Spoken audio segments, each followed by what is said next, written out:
Bellavista, un barrio de bloques obreros donde el asfalto parece más duro que en otros sitios. Aquí, las oportunidades no llegan por correo, se arrancan con las manos. En estas calles se crió Gentamí Ferrer. Mucho antes de que un tren le cambiara la vida, el barrio ya le había enseñado que la supervivencia es la única asignatura obligatoria. Hoy caminamos con ella para desenterrar la verdad que hay detrás de los titulares.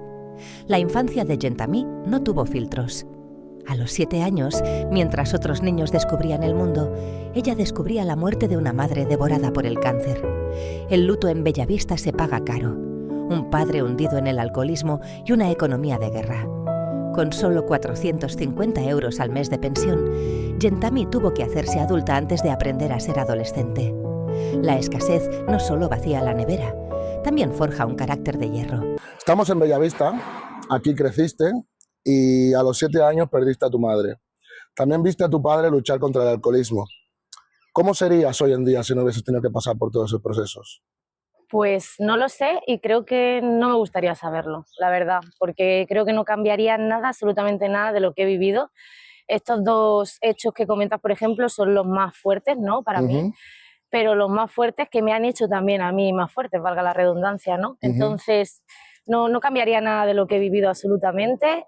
Todo eso me hizo ser muchísimo más consciente, incluso vivirlo en mis propias carnes, ¿no? La muerte precisamente de la personalidad de uno, como viví la muerte de mi madre, y luego pues el alcoholismo en primera persona, ¿no? Un poquito así heredado.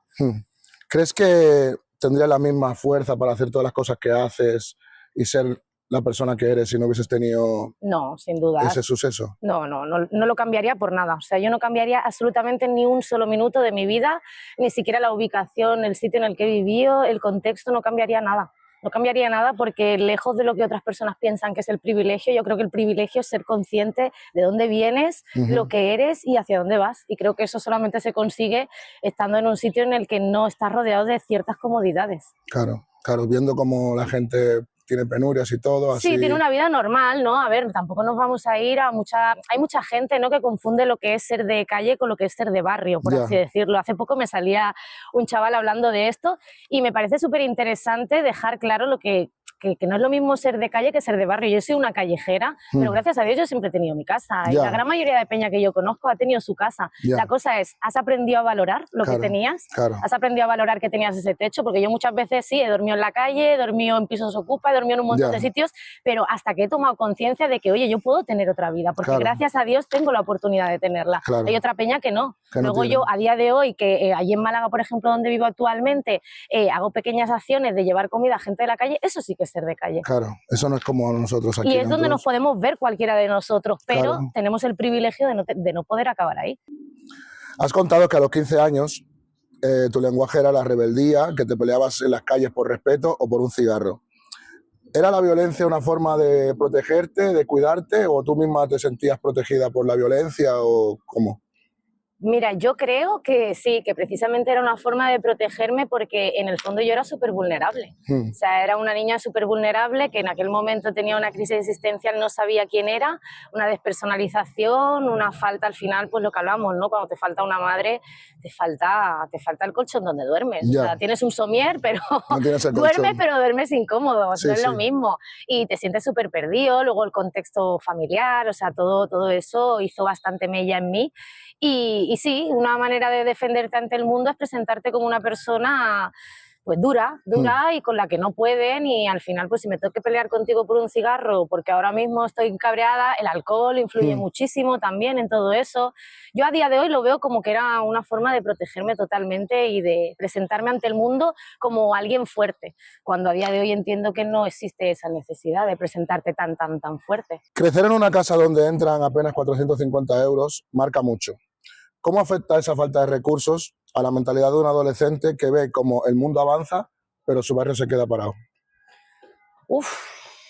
Mira, cuando has dicho, por ejemplo, de los 450 euros, me has devuelto al momento en el que teníamos que ir a Cáritas a recoger comida, y a día de hoy me enfado un poco con la Yentamí de hace 10 años porque sentía vergüenza de algo que ahora mismo haría encantada de la vida, que haría sin vergüenza alguna, pero sentía vergüenza de no tener dinero para comprarme ropa y que me la tuviesen que compartir mis amigas, sentía vergüenza de eso, de que mi padre tuviese que ir a Cáritas junto con mi hermana a coger comida porque no nos llegaba a final de mes, de no tener ni siquiera para salir, o sea, de pedir para cualquier cosa. Por suerte, pues al final lo bueno es eso, ¿no? De vivir en un barrio y en un contexto así, es que tus amigos son tu familia. Ya. Entonces, si tus amigos tienen 5 euros, tú tienes 5 euros también. No es que tú tengas 2,5, es que tú tienes 5 euros. 5 euros también y se comparte entre todos. Y se comparte entre todos, para lo bueno, para lo malo. Eso está bien, eso está bien. Yo lo he vivido eso y eso es hermandad, eso está de puta madre.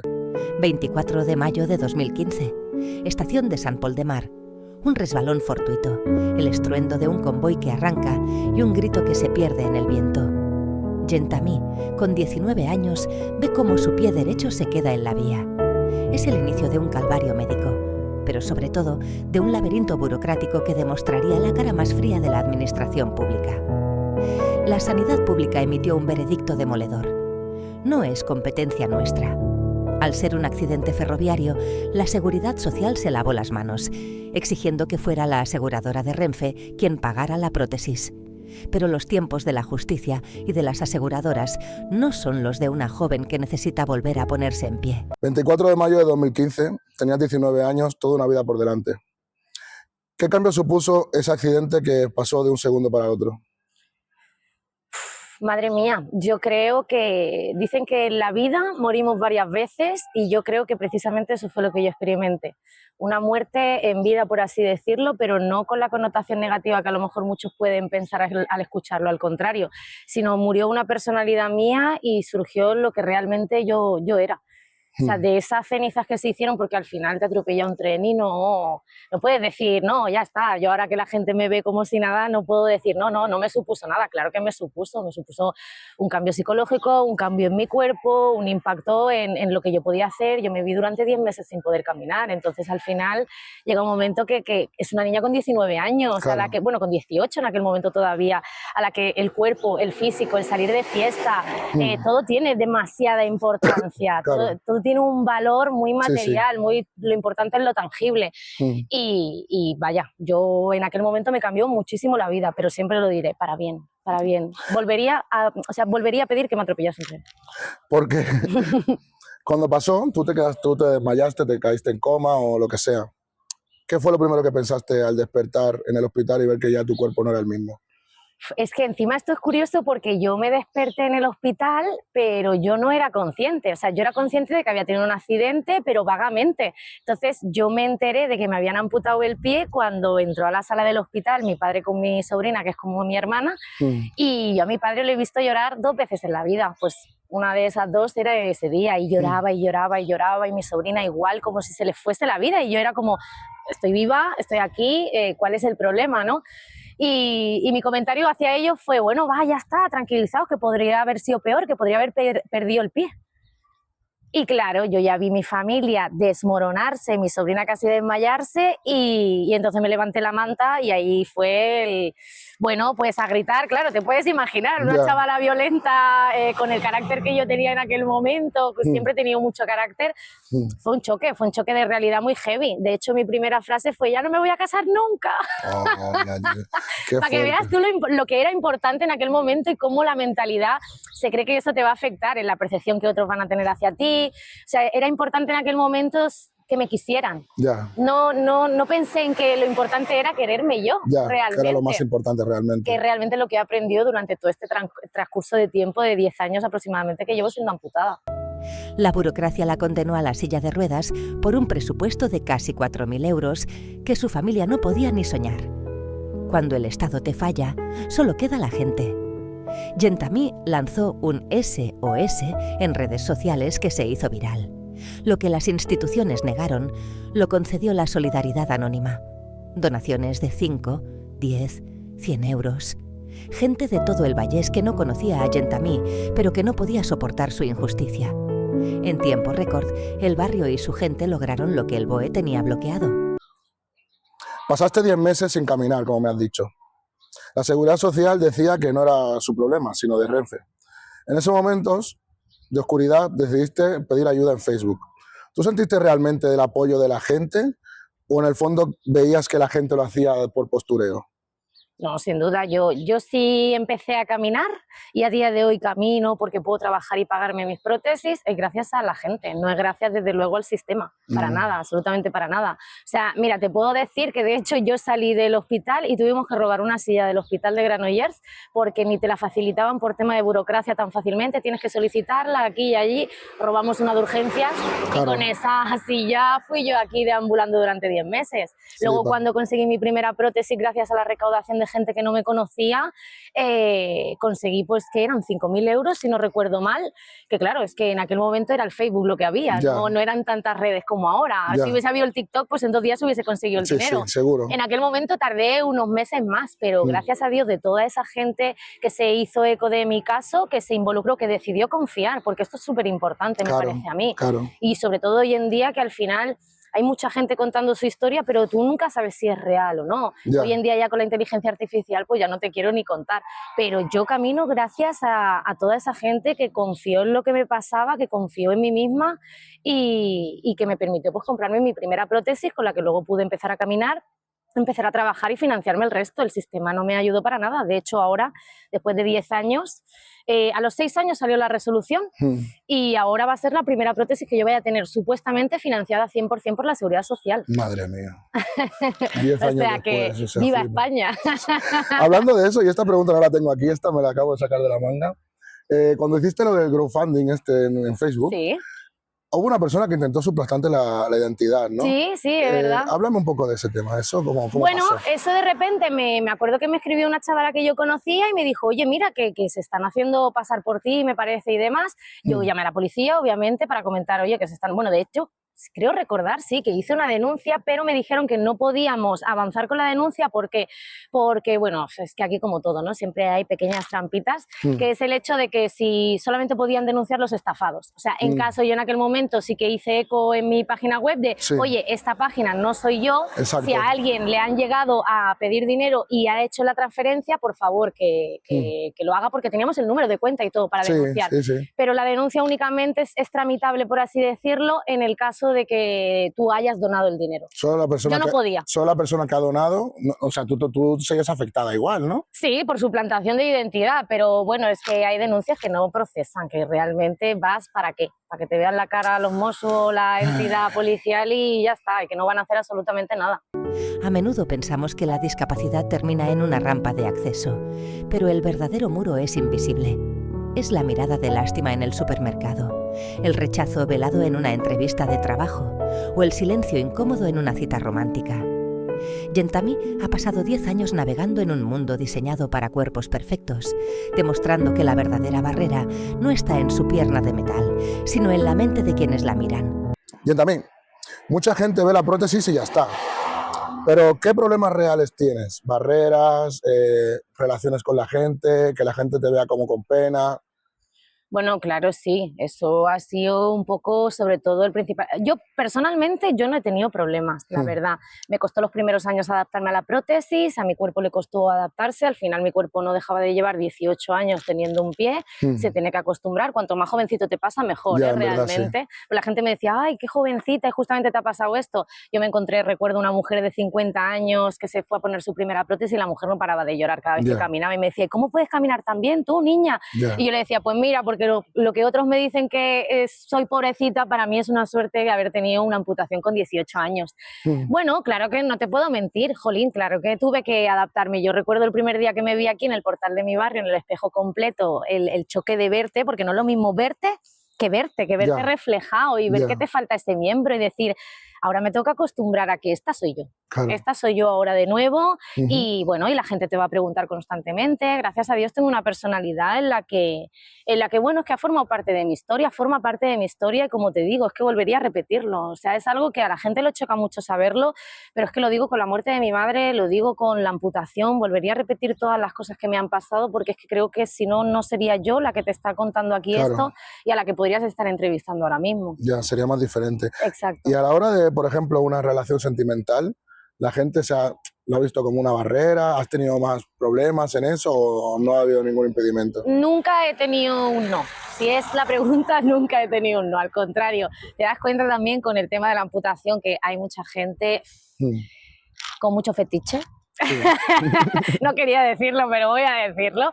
Mucha gente con mucho fetiche. Yo me encontré con 19 años con gente escribiéndome random, pidiéndome fotos, o sea, sí, cosas un poco random, Y luego, no, o sea, mira que yo siempre tenía en la cabeza como, jolín, ¿no? Conocía a un chico a lo mejor al principio y si no me veía en verano con la falda, que ya me veía desde el principio, yo pensaba, buah, se lo tengo que decir. Yeah. Nunca fue un problema, al contrario, nunca. No sé si es que he tenido suerte, no sé si es que mi carácter compensa, no lo sé, pero para nadie nunca ha sido un problema, al contrario. O sea, la gente, tanto amigos o no amigos, ha sido como, tú estás más cómoda quitándote la prótesis, quítate la prótesis. Claro, gente no... Si hay bien. Alguna gente que sí que tiene obviamente aprensividad. Recuerdo un chaval que conocimos de fiesta, una amiga y yo, en Cádiz, y contándole lo que me había pasado y demás del accidente, hostia, al chaval le dio un blancazo. O sea, escúchame, se le pusieron los ojos para atrás. No. Digo, tráele un zumo, tráele un zumo de melocotón, porque Dios, le estaba dando un bajón. Cara, hay peña más aprensiva. Entonces, esto, por ejemplo, me pasa a mí cuando yo voy a la playa, yo por mí me quitaría muchas veces la prótesis para que le dé el aire, para que le dé el agua, pero sí que es verdad que a veces trato de vigilar un poco el contexto, porque hay gente, entiendo, que es más aprensiva y a mí no me cuesta nada. Al final, yo lo pregunto muchas veces, o trato de taparlo si veo otras personas que no sé si... Pero con la gente que me conoce, que va, no hay ningún problema. Eso es bueno, eso está bien, que la gente te acepte como eres. Exacto. Y ya está. Y si no, pues que le den por culo, un cagatío, como digo yo que le hago con la prótesis. Pandemia de 2020. Un país bajo llave. Gentami presencia en Granollers lo que considera un abuso policial y saca su cámara. La respuesta del sistema fue rápida. Detención, forcejeo y una noche en el calabozo.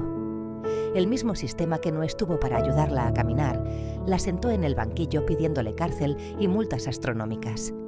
Una batalla judicial que terminó con una sentencia clara. Gentami era inocente. Una vez más, la rebelde de Bellavista ganaba la partida. Genta, vamos con la pregunta que todos queremos saber y que tú también quieres responder. En pandemia te enfrentaste a un abuso policial y terminaste a suelta. ¿Crees que después de perder un pie ya no le tienes miedo a que te quite la libertad? Literalmente. O sea, no. Es que, es que, ¿sabes qué pasa? Que al final, para mí, el miedo y la policía es algo que se ha normalizado que se ponga en la misma oración y para nada, al contrario, debería ser un organismo con el que sentirnos totalmente tranquilos y al que yo pudiese llamar tranquilamente. Pero bueno, en la época del COVID, por ejemplo, en este contexto, se sabe a día de hoy, yo por ejemplo traté de hacer bastante movimiento por redes sociales y demás de concienciación sobre las leyes que se estaba saltando el sistema y demás, y que por ende, pues al final la policía, ¿qué hace? Hacer cumplir la ley. Ellos no montan las leyes, pero las hacen cumplir. Claro, son unos mandados al final. Exacto, pero les da igual pasar por encima de ilegalidades, pasar por encima de la sociedad, etcétera. Entonces sí, yo me encontré aquí en mi barrio, en el toque de queda, pues eso, pues detenida hasta el punto de que me pegaron un barrido, que me tiraron al suelo, todo por estar en la calle con otros colegas y demás, por la semana anterior enfrentarme a un policía diciéndole, pues bueno, que existe esta ley y esta ley, que son las que os estáis saltando con el tema del toque de queda, que todo esto es ilegal, porque es que yo me metí mucho a estudiarme el BOE, o sea, que no hablaba por hablar, que no era simplemente un acto rebelde de no me apetece quedarme en casa, no me apetece quedarme en casa porque lo que se está cometiendo es una ilegalidad, porque el tiempo que estamos pasando en casa yo lo estoy utilizando para informarme y para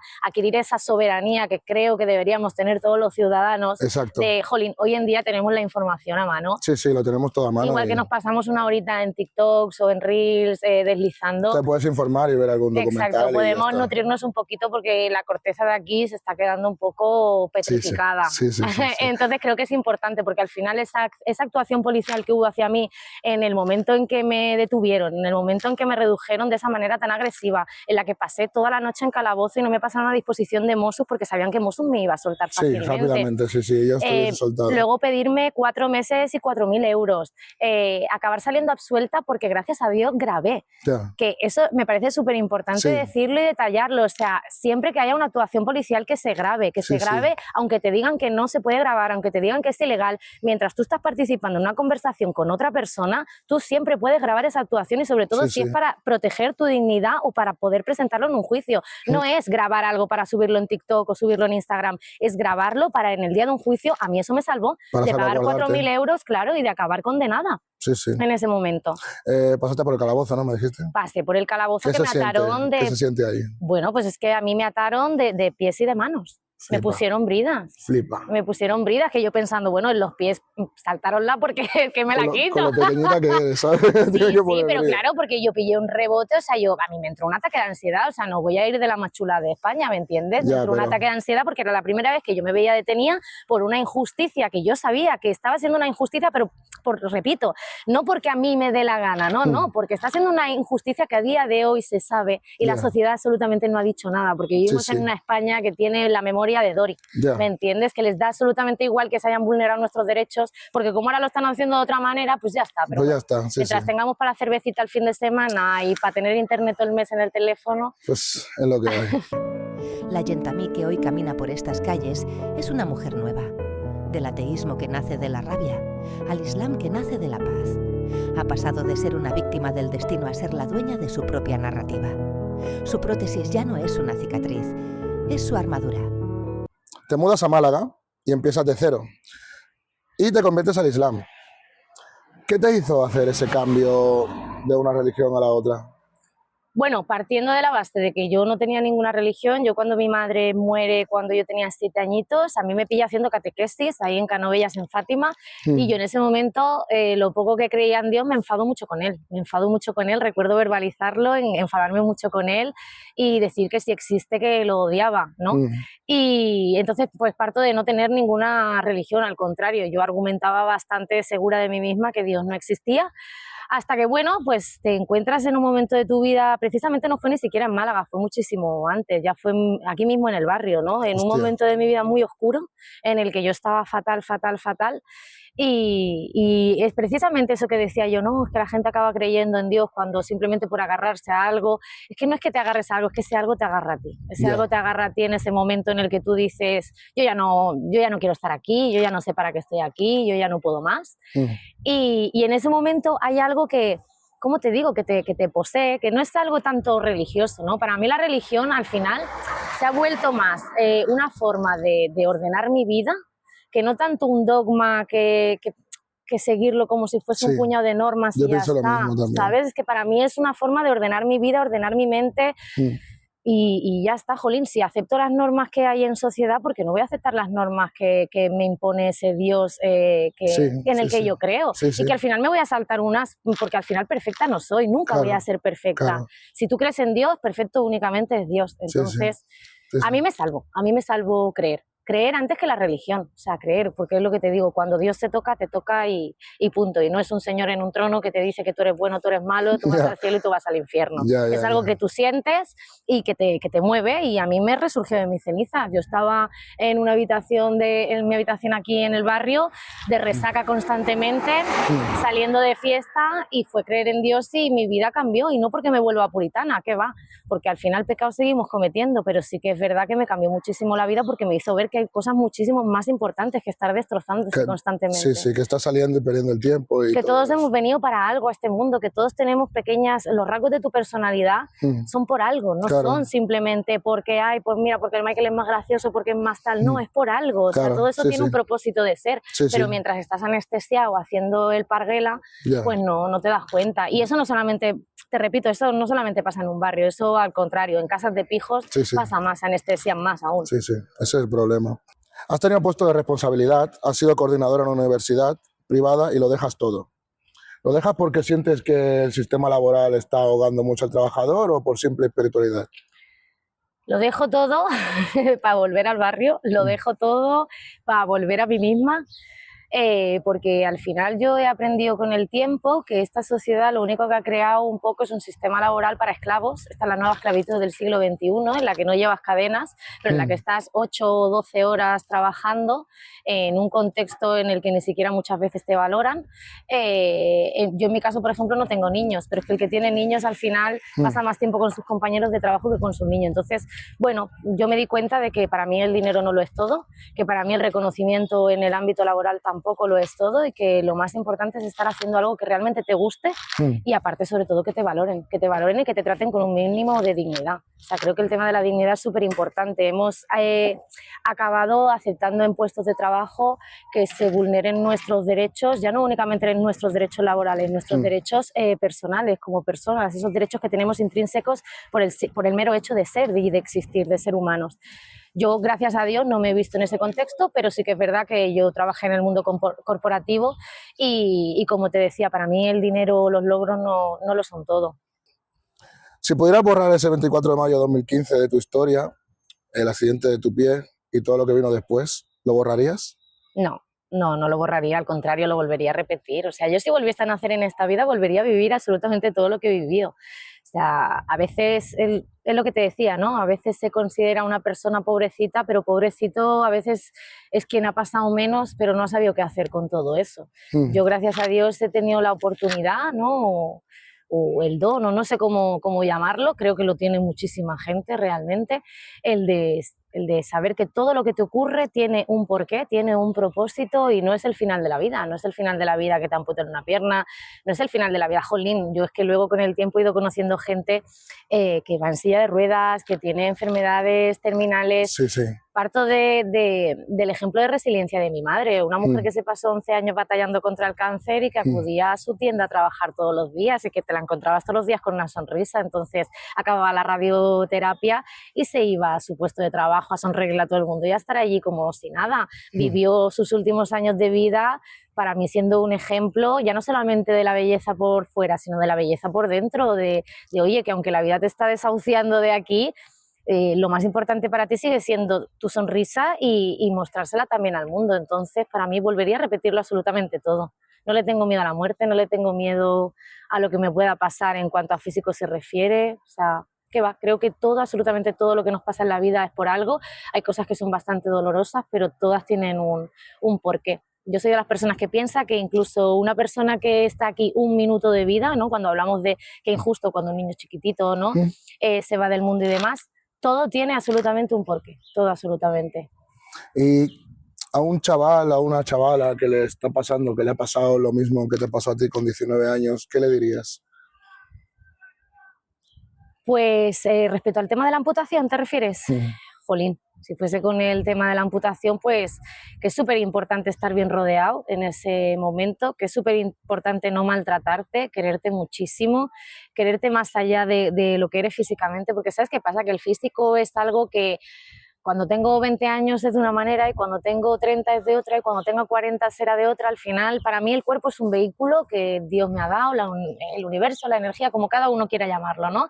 Pero es un regalo que se nos ha dado, que tenemos que tratar de la mejor manera posible. Pero oye, si la vida intercede y estaba para ti que se te amputase la pierna, mira más allá, ¿cuál es el propósito? A lo mejor es el propósito de que yo ahora mismo esté aquí también hablando contigo y pueda ser exacto sobre este tema y pueda ser, jolín, yo cuando con 19 añitos busqué información, no había siquiera información sobre mi tipo de amputación, sobre mi prótesis.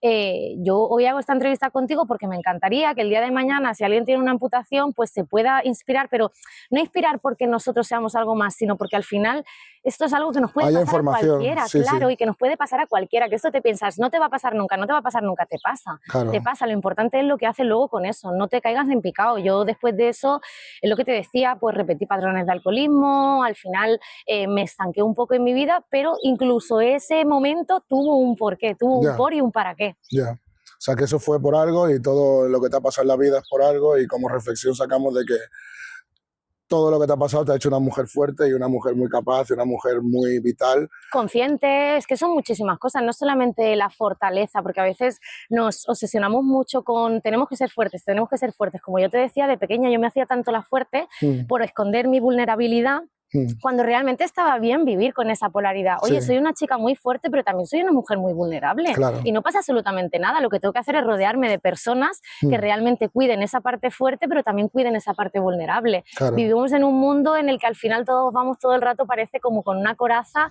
con miedo a mostrarnos realmente cómo somos al resto. porque tenemos miedo de cómo nos vaya a tratar el otro, porque vamos todos a la defensiva. Sí. Jolín, me parece, por eso he dicho de las primeras cosas, me parece súper importante rodearte de buena gente, Claro. pero de buena gente de verdad, no de Que te gente que quiera de esté verdad. contigo al principio. Jolín, yo cuando tuve el accidente había más de 100 personas en el hospital. Ya. Te puedo decir que a lo largo de los 10 años que han transcurrido desde entonces, pues hay mucha gente que se ha caído por el camino, y nunca lo digo como un juicio, al contrario, Claro. es que la vida es eso. Claro. La vida es ir caminando y uno tirará por un camino, otro por el otro, pero Sí, sobre sí. todo eso, le diría a alguien que sigas caminando, sigue caminando. O Sí, sea, sí. si es que no te queda de otra, Nunca mejor dicho. Claro, tardarán más, tardarán menos, pero sigue caminando. Sí, sí. Ese es el mensaje que dejamos aquí, chicos. Gentami Ferrer no es una estadística ni un nombre en un expediente olvidado. Es la prueba de que el asfalto de Bellavista puede ser duro, pero la voluntad de una mujer que ha decidido no callarse lo es mucho más. Su historia es un mapa de resistencia, palabra por palabra. Caminar con ella es entender que las cicatrices de hierro nunca se oxidan.